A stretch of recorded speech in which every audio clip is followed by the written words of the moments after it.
Hello everyone, this is Alex Marqueski from Sign Builder Illustrated. Today we are joined by Lauren Terwilliger. She's the co-owner of Pocono Sign Company with her husband in Lakeville, Pennsylvania. Lauren, thanks so much for being here. Glad to be here. And we just want to say thank you to EFI for sponsoring the Young Sign Maker Awards this year. We really appreciate it. Also, we're dealing with the only owner to actually win one of the awards this year, so congratulations. We're really grateful you could make it. I know, that's crazy. I won only owner on you guys and the other thing. She was just receiving awards. Yeah. She's just here to just get trophies. I guess so. Okay, so please read the article online or in the Sign Builder Illustrated magazine. You can kind of learn what Lauren is all about and what her shop is up to lately. But we'll start with kind of the time of years during COVID where you guys really decided to reinvest into your business and kind of take it up to another level. And I'm sure a lot of shop owners are interested in how you actually did that. Could you kind of give us a peek behind the curtain? Sure. I mean, it was a really tough time for everybody in the industry, I'm sure, especially for us. Actually, we started Pocono Sign in a retail center up in Dixon City in the Valley, which they were great to us. And every year we were growing about 2 to 3 times our revenue every year, just by word of mouth, no marketing, nothing. Wow. So small community, proud by far. So thank you, Valley. And then we were just set to hit $1 million in sales that year, and then they shut us down. Wow. So that completely reboot everything. How long did it take to get that? Everyone was looking for that status of essential business. I know. Did it take a couple months or? So we applied to do PPE and governmental type stickers and floor graphics and things of that nature, and we got denied. Oh, okay. Which was kind of, there's some opinions on that. Some other companies got approved, but I think it was more of who you knew. Yeah. Well, at least you guys stuck with it, had some perseverance. Yeah, so we stuck with it. John and I went back and we started doing some graphics. We did do some face shields. We did some promotional signage for some of our restaurant clients and our resort clients that were trying to re-identify their platforms as group things instead of just a restaurant. Yeah. And that lasted until about, I want to say May or June. And then finally funding started to come out with the Idol and things of that nature. Unfortunately for us though, we lost about 50% of our staff. Wow. Which included our vinyl department, my graphics, and my structural and metal design team. Wow. So that's when I became the flexible media department person and learned how to run a plotter and a printer and had no idea what I was doing. But, and that type of moment where you really had no choice. You just had to get the business going. Yeah. Okay, so in terms of going from that moment to where you are now, it's some impressive growth. Yeah. Right now you guys are, prominent East Coast signage manufacturing company. I know that you're always looking for more clients and more work. Can you walk me through, that feeling of probably felt a little bit of despair those moments, and then to now where you're raising your family, you're working with your husband, you have a family business going on, and you're seeing success. Yes, I mean I can't even tell you how many times a year I would look at Jen and be like, I don't know if I can do this anymore. Yeah. This is really challenging. This is uphill battle. We live at this shop. We're missing out on all these important years with our kids. We're barely scraping by. When's the mountain gonna end? Yeah, exactly.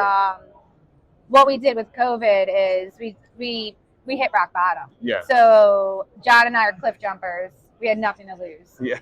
So we're gonna jump, and if parachute goes off, cool. If not, we'll reinvent ourselves. Yeah. So we literally took everything we had.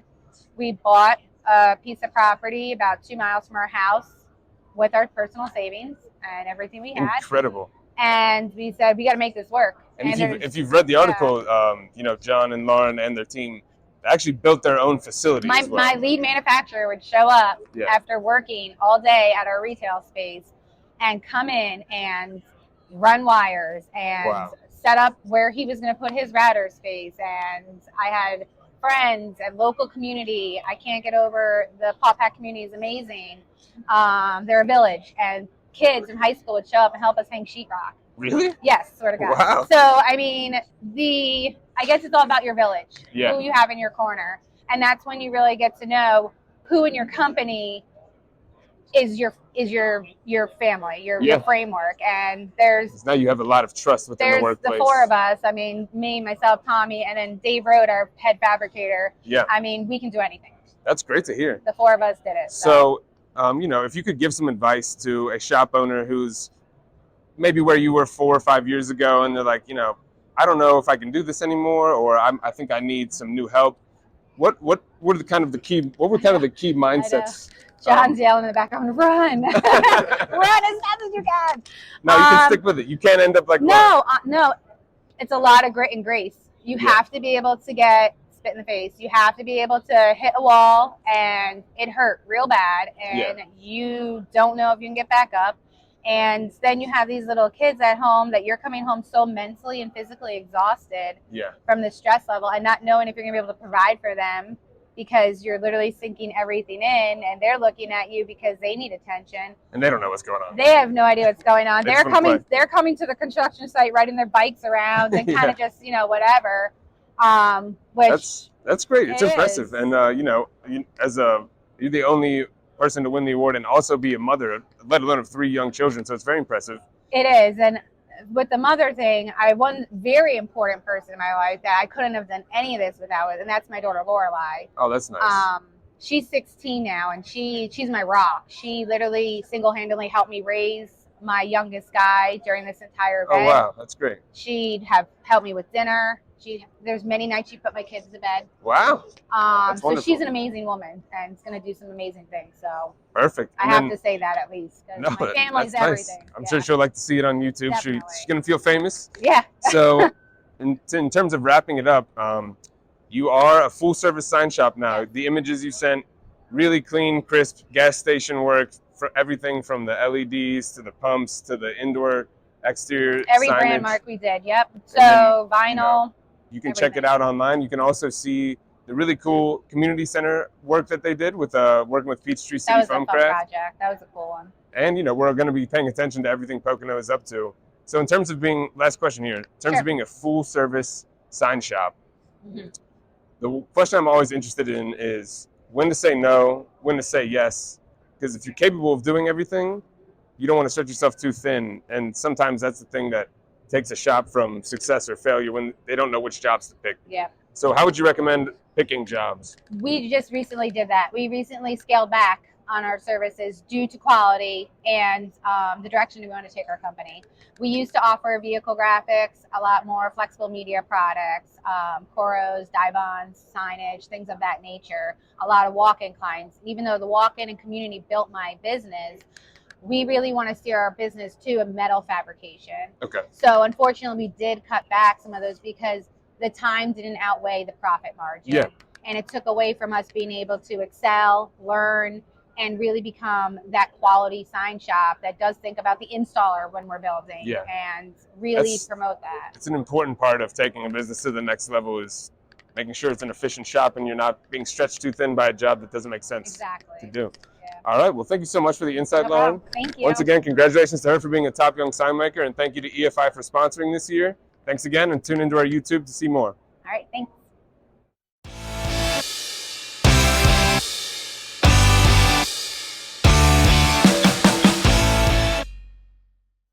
Hello again, everyone. This is Alex from SBI, back again with the Young Sign Maker Award interviews. This is John Terwilliger, Lauren's husband, co-owner of the business. You'll see this right after our interview with Lauren. Thanks for staying tuned.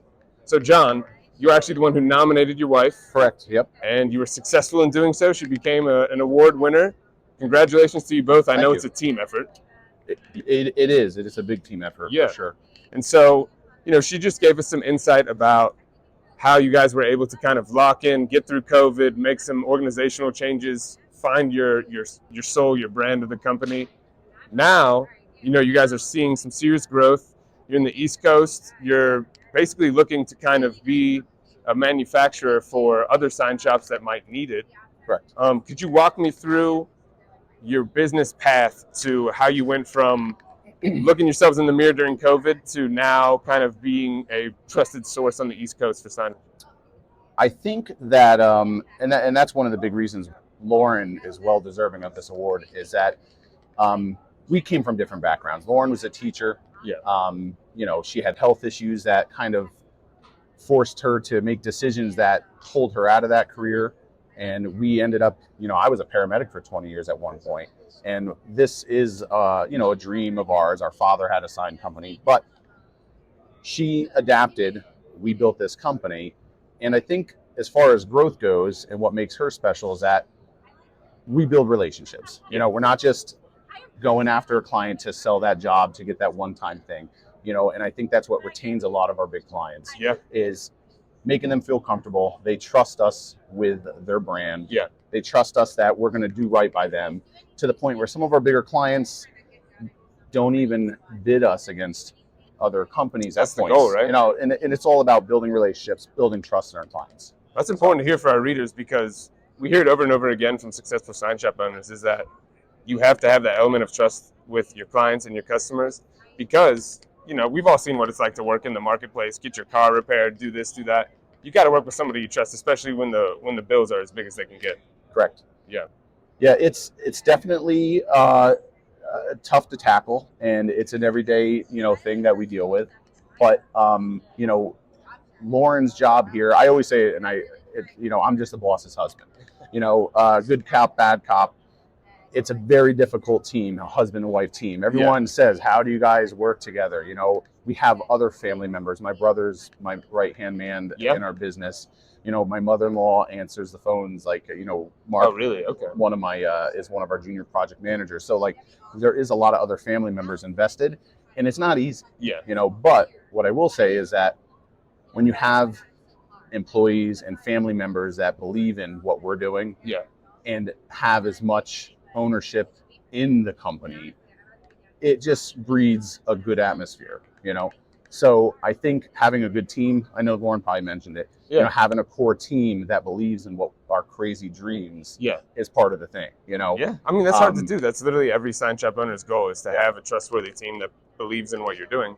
Otherwise, you run into projects where it's like, let me tell you, there's been a lot of convincing to get her aboard over the years. There's been many. Well, it must be nice to finally see some things coming to fruition in a real way. For sure. There's been many times that she's looked at me and said, what the hell are we doing? She's like, I'll give you another year. Maybe I'll go back to teaching. I'll give you another year. I'm pretty sure she said that last week even. Like, you know, it's difficult. Owning a sign company, there's, like you said, there's so many different things we do.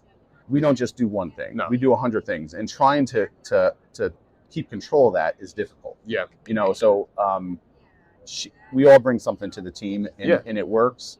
I mean, obviously, we talked to 10 other sign companies at the show. Everyone has the same struggles. Keep at it.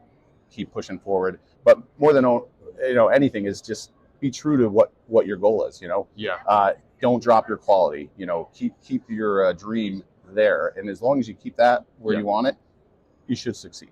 Okay, perfect. And to wrap things up here, I asked Lauren a similar question, but I would like to get your opinion as well. Sure. In terms of, you know, once you reach this level where you're at, where you're kind of having to turn down business, honestly, sometimes, how does a business owner make that choice, especially when you may be coming from a period where it's like, we got to take every offer we get, and now you kind of get in that territory where you got to pick and choose and what's going to make your shop the most efficient? I think that's a quarterly conversation that we have now that, 10 years ago, there wouldn't be a sticker job maybe that would come through the door that we would turn down. But as the company grows, being able to evaluate profits and losses and where you make the most money, it's a tough choice to say we're gonna cut a department. You know, we at one point did wraps. We used to wrap commercial vehicles. We eliminated that from our company. So was that a nervous thing to do? Hell yeah. When you were like, we made this many $1,000s a year doing this. But how much did we profit? When you run the numbers, as hard as a decision that might be, you know it's a necessity. But what it opened up after making that decision was huge. So sometimes it's scary, especially for a small business owner, to turn away $80,000 worth of business. But it opened up 200. Exactly. So trust yourself, because most times if you and your partners and your core believe in that same thing, it's going to work. Exactly. You know? But it's not easy. That's good advice. And similarly, you know, on that same topic, our columnist Jerry Detweiler, who writes our finance columns, she can really open your eyes to that type of thing and explain what he's talking about, where if you are turning down some business, you could potentially also open yourself up to a different income stream if you know what you're doing and how to look at your finances. So John, thanks so much for joining me. Thank you. Thanks again for taking the time to nominate for the award. Without you doing that, she wouldn't have won. So that's Awesome. great to hear. All right. Super excited. Thank you. Yeah, thank you guys for watching. Stay tuned to the YouTube and check out some more videos below.